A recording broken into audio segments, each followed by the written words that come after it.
자, 이번 시간에는 129페이지. 자, 지난 시간까지 우리 종합소득세 소득공제 정리를 했고요. 그러면 소득공제를 종합소득 금액에서 뺀단 말이에요. 우리가 지금 산출세액을 구하려면 종합소득 금액에서 소득공제를 뺀 것이 바로 종합소득 과세 표준이 됩니다. 네, 아까 우리가 앞에 시간에서 124페이지 메인 뷰에 있는 계산 구조에서 보면 종합소득 금액에서 종합소득 공제 차감하면 그것이 이제 종합소득 과세 표준이 되잖아요. 지금 우리가 과세 표준까지 구하는 법을 알았습니다. 그러면 과세 표준에다가 세율을 계산하면 그것이 산출세액이 나오게 되는 거죠. 그래서 산출세액은 뭐 공부할 내용이 요 세율표 공부하면 돼요. 산출세액은 기본 세율표를 아시면 되는데 우리 소득세 기본 세율이라 하는 것이 바로 이렇게 생겼습니다. 그래서 이 몇 줄이냐면 하나, 둘, 셋, 넷, 다섯, 여섯, 일곱, 8줄로 되어 있죠. 그리고 맨 밑에 낮은 세율이 6%, 가장 높은 세율이 45%군요. 그래서 6에서 45%까지 8단계로 되어 있다 해서 8단계 초과 누진 세율이다 이렇게 부릅니다. 8단계 초과 누진 세율. 초과 누진 세율이라는 건 뭐냐? 자, 과세 표준이 1,400만 원 이하인 자는 6%를 산출합니다. 그러면 1,400만 원 초과해서 5천만 원 이하에 해당되는 과세 표준에 대해서는 요 6% 계산하면 84만 원이 되니까 그거 플러스 초과된 금액을 계산해서 초과된 금액은 15%만 15% 세율이 높아졌죠? 초과된 금액에 대해서 높은 세율을 적용한다 해서 초과 누진 세율이라 그래요. 마찬가지로 5천만 원을 초과해서 8,800만 원 이하인 이 구간에 해당되는 소득 금액에 대해서는 이 밑에가 세금을 계산하면 624만 원이니까 그 624만 원에다가 초과된 과세 표준에 대해서는 24%를 적용해 가지고 또 산출세액을 구하는 겁니다. 네. 자, 우리나라 소득세 세율은 6%부터 45%까지 8단계 초과 누진 세율을 적용한다. 이거 좀 잘 알아두십시오. 6에서 현재 45%까지 8단계 초과 누진 세율을 적용한다.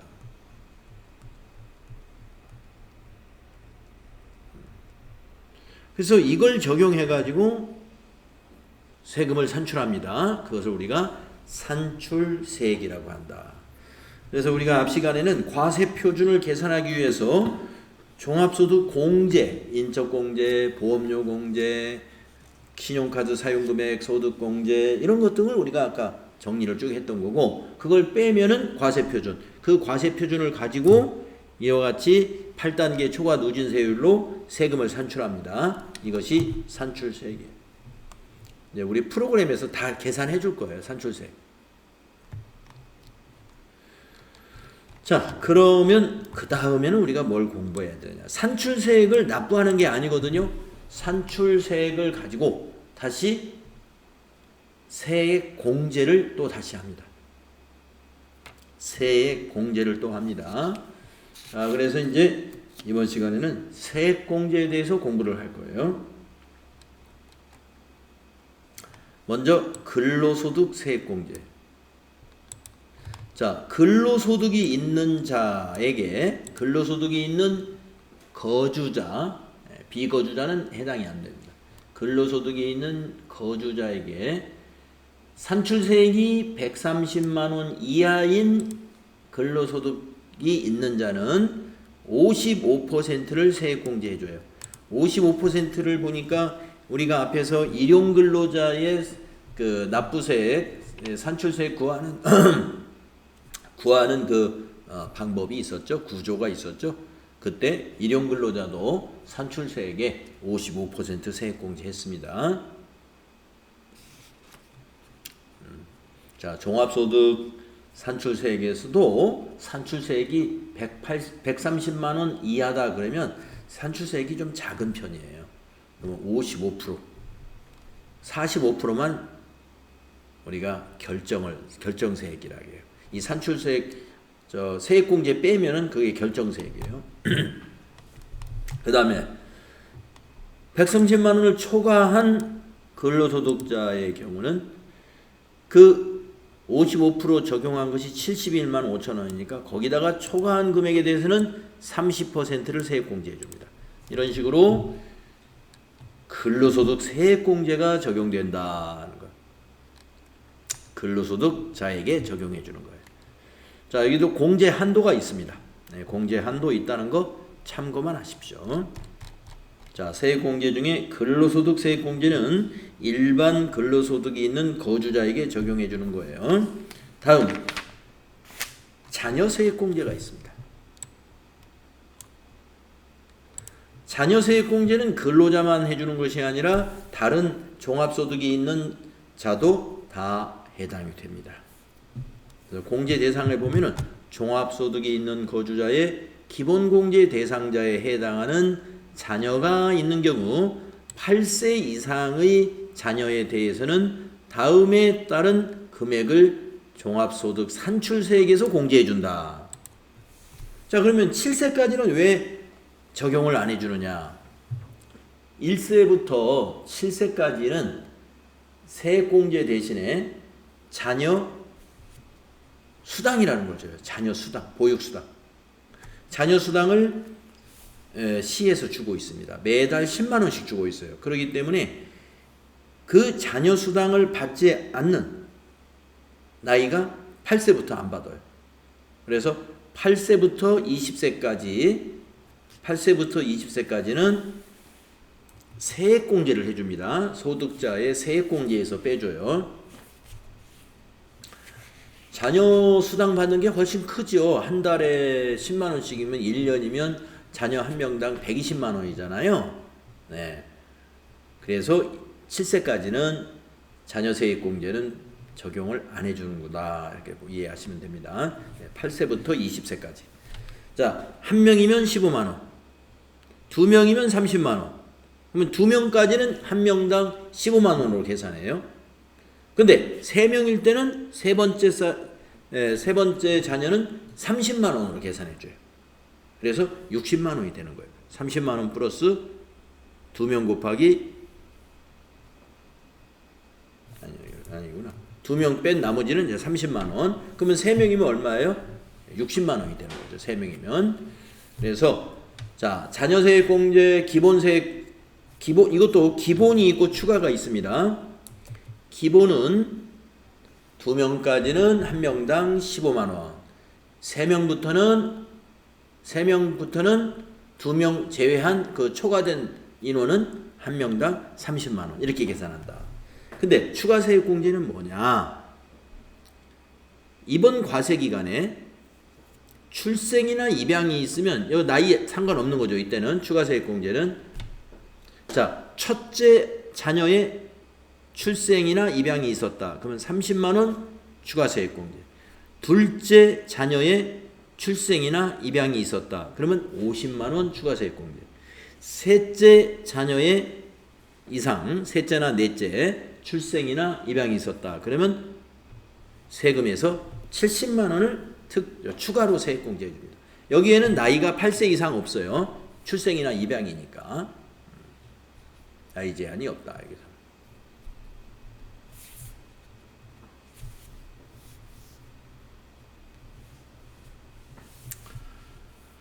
자, 그래서 자녀 세액공제, 세액공제 중에서 금액이 굉장히 큰 세액공제입니다. 다음에 연금 계좌 세액공제. 우리가 공제 대상을 한번 보겠습니다. 종합소득이 있는 거주자가 연금 계좌에 납입한 금액에 대해서 12%를 세액공제해 줍니다. 종합소득이 있는 자니까 근로자만 해당되는 게 아니고 자영업자, 개인사업자 해당이 됩니다. 그래서 이 연금계좌라는 게 뭐냐면은요, 예, 우리가 이제 근로자 같으면은 연금계좌, 예, 사적연금을 말하는 거예요. 보험회사나 금융회사에 예, 개인적으로 연금 듣는 거, 그 사적연금 납입액에 대해서 12% 세액공제 적용해 줍니다. 이것이 연금계좌 세액공제입니다.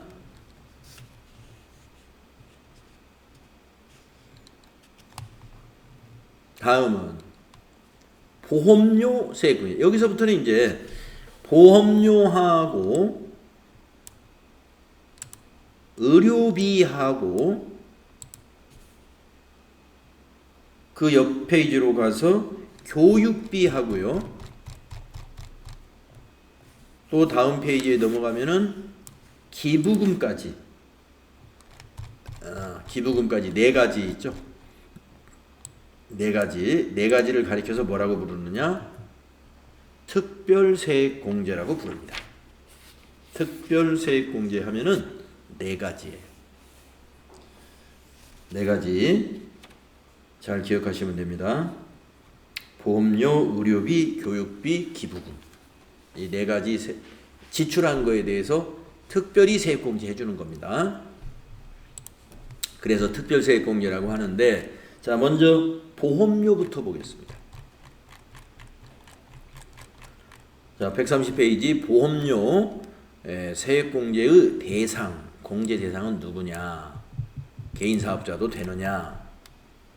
근로자만 되느냐? 이걸 한번 보고요. 자, 구분. 일반 보장성 보험료 이어야 되고, 근로소득자가 기본공제 대상자를 피보험자로 지출한 보장성 보험료라고 했어요. 그러니까 개인사업자는 특별세액공제 적용 못 받는구나. 보험료 세액공제 적용 없다는 겁니다. 그 다음에 또 한 가지는 장애인 전용 보장성 보험료. 근로소득자가 기본공제 대상자인 장애인을 피보험자로 지출한 장애인 전용 보장성 보험료에 대한 세액공제를 해주는데, 어떻게 해주느냐? 일반 보장성 보험료는 납입액의 12%를 세액공제해주고, 장애인 전용 보장성 보험료는 납입액의 15%를 세액공제해주는데, 한도가 있는데 각각 일반 보장성 각각 연간 100만 원을 납입한 것을 한도로 한다. 100만 원까지를 한도로 한다. 자, 그런데 이제 여기서 이 보험료에서 체크해야 될 사항은 뭐냐면은 나이 요건, 소득 요건, 나이 요건 제한이 있음이라고 돼 있단 말이에요. 제한이 있음. 기본 공제 대상자라는 것은 아까 우리가 한 명당 150만 원 계산하는 그 인적공제에서 나온 거잖아요. 거기에 소득, 그다음에 나이 이런 요건이 있었죠. 예, 거기에 다 해당돼야 된다는 거예요. 거기에 해당돼야 된다. 자, 그러면 하나 예를 들어볼까요? 보험료라고 생각하고요. 자, 삼성생명보험에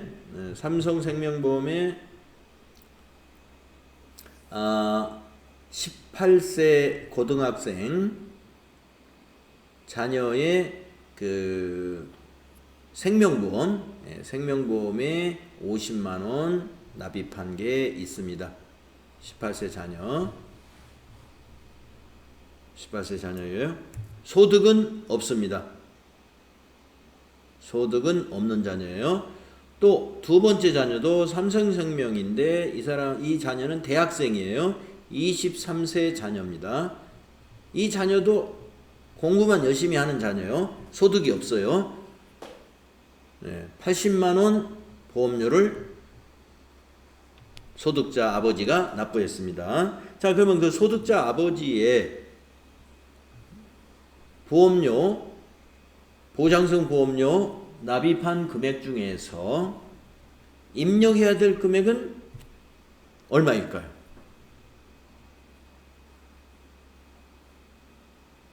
일반 보장성 보험에 해당이 되죠? 얼마냐면 50만 원이다. 80만 원은 해당무. 자, 왜 그러냐 하면은 기본공제 대상자인데 기본공제 대상자를 피보험자로 해야 돼요. 이게 다 지금 피보험자라는 얘기였어요, 아까.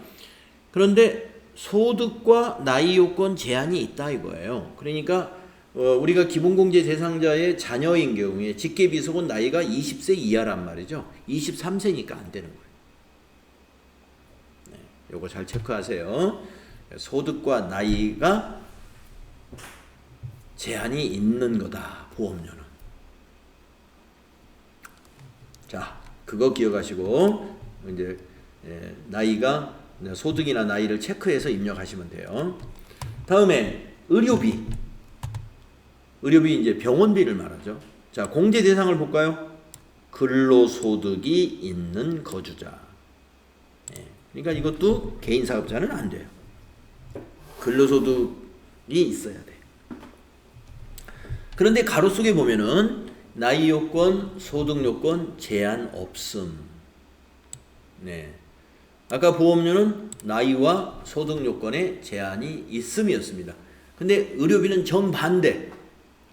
XX예요. 네, XX. 안 본다 이거야. XX. 나이도 제한 없고 소득도 제한 없다. 자, 그래서 근로소득이 있는 거주자가 기본 공제 대상자를 위해서 지출한 의료비라면 다 된다 이거예요. 이때 기본 공제 대상자는 그 나이, 거기에 있는 나이와 소득 요건이 있는데 그거 안 본다 이거예요. 나이도 안 보고 소득도 안 본다. 직계 비속이면 다 되고 직계 존속이면 다 되고, 예, 다 된다. 아시겠죠? 자, 세액공제액은 1 더하기 2 더하기 3인데 이렇게 일반 의료비는 15%, 의료비에 또 본인 의료비도 이제 의료비의 15%, 난임 시술비는 의료비의 20% 이렇게 세액공제율이 15 내지 20%로 차등되어 있고요. 이것도 한도가 최소 지출 금액이 있는데 총 급여의 3% 이상 지출을 해야 돼요. 의료비가 다 계산했더니 총급여의 3%가 안 된다 그러면은 의료비 세액공제 받을 게 하나도 산출되지 않습니다. 자, 공제 가능한 의료비 알아봐야 돼요. 우리가 신용카드에서는 대상이 안 되는 신용카드 사용 금액 그걸 잘 체크하라고 그랬고, 이번에는 공제 가능한 의료비니까 공제 불가능한 의료비를 알아주는 것이 더 나을 것 같습니다. 자, 공제 가능한 거 하면 일단 여기 보면은 공제 불가능한 것도 같이 써 있어요. 자, 공제 가능한 의료비 어떤 것들인가 볼까요? 진찰비, 진찰이나 치료 등을 위한 의료기관 지출 비용입니다. 그런데 가로 속에 미용과 성형수술 비용은 제외. 그러니까 이거는 미용점이 아니라 미용을 위한이에요. 미용을 위한.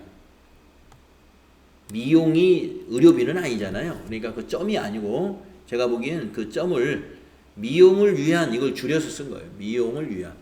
미용을 위한 성형수술 비용은 제외한다. 네.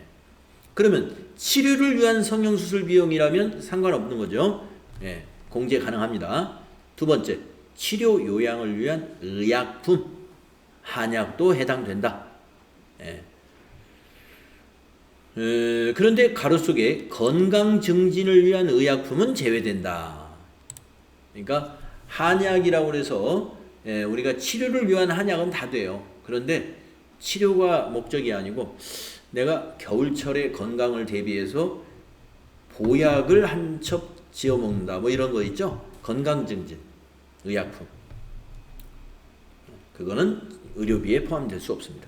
다음, 장애인 보장금 및 의사 등의 처방에 따라 의료기기를 구입하거나 임차하는 비용도 의료비로 반영이 됩니다. 시력 교정용 안경이나 콘택트 렌즈 구입 비용도 의료비로 되는데 이것은 1인당 연 50만 원 이내로 한도가 정해져 있다. 보청기 구입 비용도 의료비로 포함됩니다. 장기 요양급여비 본인 일부 부담금도 의료비로 포함이 되고요. 해당 과세기간의 총 급여액이 7천만 원 이하인 근로자가 산후조리원에 산후조리 및 요양의 대가로 지급하는 비용으로서 출산 1회당 200만 원 이내의 금액을 의료비로 세액공제 대상 금액으로 입력할 수 있습니다. 네. 그러나 의료비에서 빼야 될 것은 실손의료보험금을 지급받은 경우에는 해당 의료비에서 재차감시켜야 돼. 그 실손의료보험금은 제외한다. 의료비를 입력했다가 보험료 받은 것은 마이너스 시켜야 된다. 빼줘야 돼요. 우리가 이제 입력하는 날에 실손의료보험료란을 만들어 놨어요.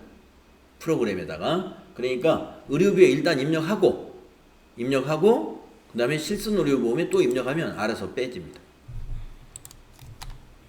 자, 의료비는 중요한 것이 소득과 나이를 보지 않는다는 겁니다.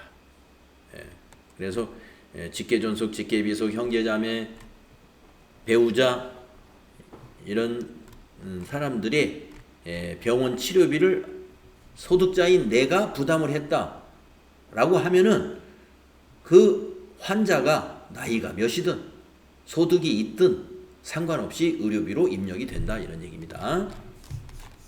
다음은 교육비를 보도록 하겠습니다. 교육비 세액공제. 공제 대상을 한번 볼까요? 근로소득이 있는 거주자. 네, 특별세액공제는 지금 계속해서 근로소득이 있는 거주자. 자, 근로소득이 있는 거주자가 그 거주자와 기본공제 대상자를 위하여 해당 과세기간에 대통령령으로 정하는 교육비를 지급한 경우다. 자, 이 교육비는 나이 요건 제한 없고 직계 존속은 공제 대상이 아닙니다라가 이게 특이한 거죠. 그러니까 소득 요건은 있어요. 교육비는 소득 요건은 있어요. 교육비는 나이 요건에만 제한이 없습니다. 자, 처음부터 한번 올라가 볼까요? 보험료는 나이도 보고 소득도 봐요. 동그라미. 근데 두 번째 했던 의료비는 나이도 안 봐요. 소득도 안 봐요. XX.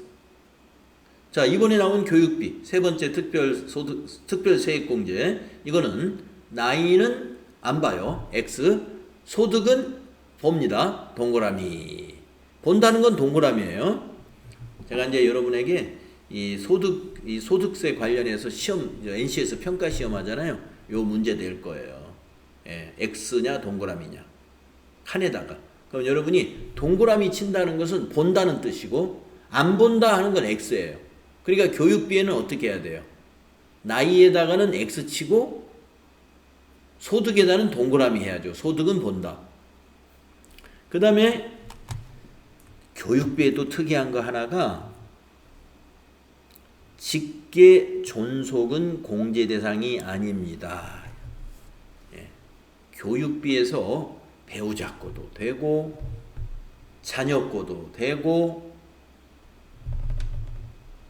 형제자매도 되고 그런데 직계존속은 안 된대요. 직계존속 어머니, 아버지, 할머니, 할아버지의 교육비는 입력 대상이 아니다. 이거 세액공제 적용을 못 받는다. 다만 직계존속이 장애인이요. 장애인인데 장애인 특수교육비가 나갔어요. 그거는 상관이 없어요. 장애인 특수교육비에는 아무런 제한이 없습니다. 그래서 만약에 직계존속이 장애인이 아니라면은 대상이 안 되는 거고 어떤 교육비도 대상이 안 되는 거고 직계존속이 장애인이면 장애인 특수교육비만 다 되는 거예요. 한도도 없고 다 된다. 자, 이 교육비 세액공제가 살짝 까다롭습니다. 다음에 세액공제액은 어떻게 구하느냐. 교육비 공제 대상 금액에다가 15%를 세액공제해 줍니다. 자, 그러면 세액공제 대상 교육비 한도가 또 있어요. 취학전 아동부터 초등학생, 중학생, 고등학생은 한 명당 연 300만 원을 한도로 교육비를 한도로 입력해야 되고 입력하면 한도는 자동 체크될 겁니다. 프로그램에서는. 일단 이론적으로 한 300만 원. 대학생은 대학생 한 명당 교육비 연간 900만 원 한도. 본인이나 장애인은 한도가 없다. 그래서 아까 장애인의 경우는 한도도 없고 그리고 직계 존속도 상관없다. 이렇게 말씀드렸습니다. 자, 그러면 공제 대상 금액 교육비라고 했는데 구체적으로 어떤 교육비냐? 취학전 아동은 학교 가기 전에 아동을 취학전 아동이죠. 보육료, 학원비, 체육시설 하면은 태권도 도장, 유치원 다녔으면 유치원비, 유치원에 가면 방과 후 수업도 있을 수 있죠. 방과 후 수업료 다 됩니다. 취학전 아동. 그런데 괄호 속에 있는 것 중에 보면은 재료비는 제외. 이 방과 후 수업에서 재료비를 말하는 거예요. 재료비가 많이 들어가는 그런 방과 후 수업에서 재료비는 좀 교육비에서 제외시킨다. 이런 특이한 사항이 있습니다. 급식비는 교육비에 포함됩니다. 알아두시고 다음에 초등학생, 중학생, 고등학생의 경우는 교육비, 급식비, 교과서 대금, 방과 후 학교 수강료 역시 재료비는 제외됩니다. 그 다음에 국외교육비, 교복 구입비가 적용되는데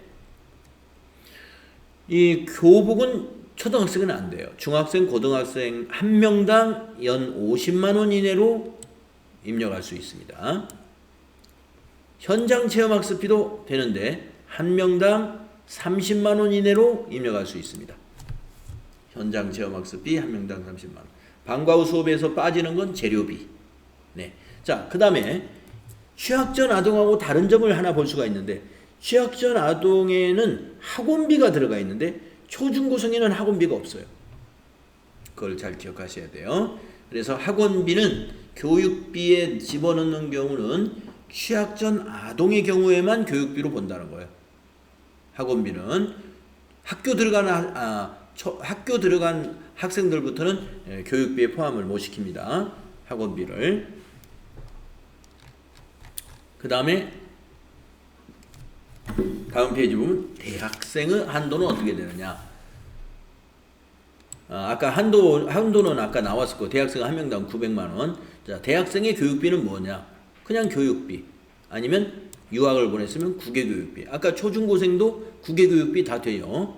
교육비 세액공제에 반영이 되고.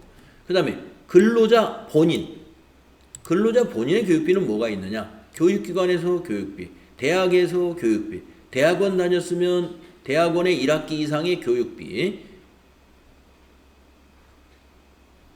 그 다음에 직업능력개발 교육을 받았으면 그 학원의 수강료, 학자금 대출의 원리금을 상환했으면 그 원리금 상환액도 교육비로 봅니다.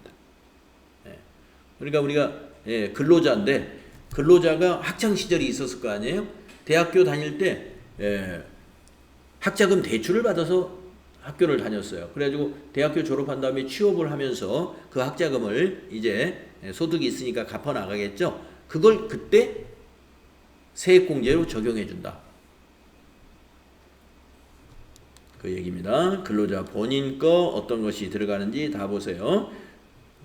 이런 것이고.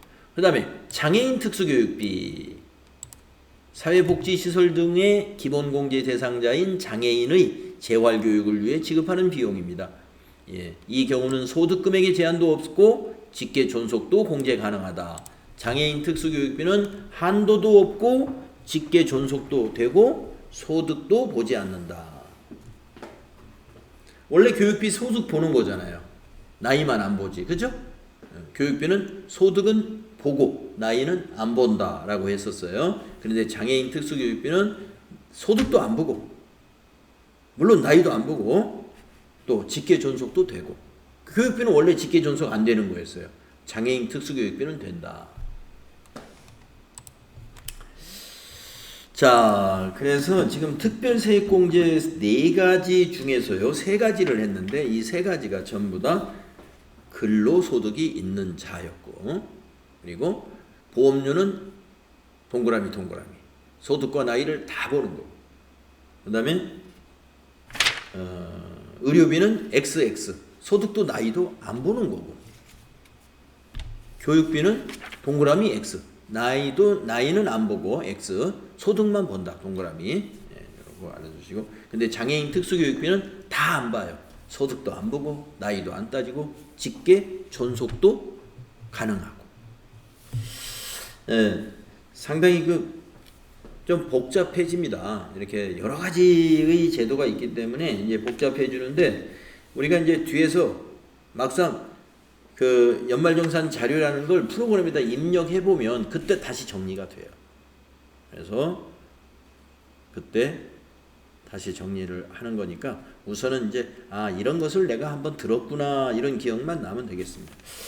자, 오늘은 여기까지 해야 되겠습니다.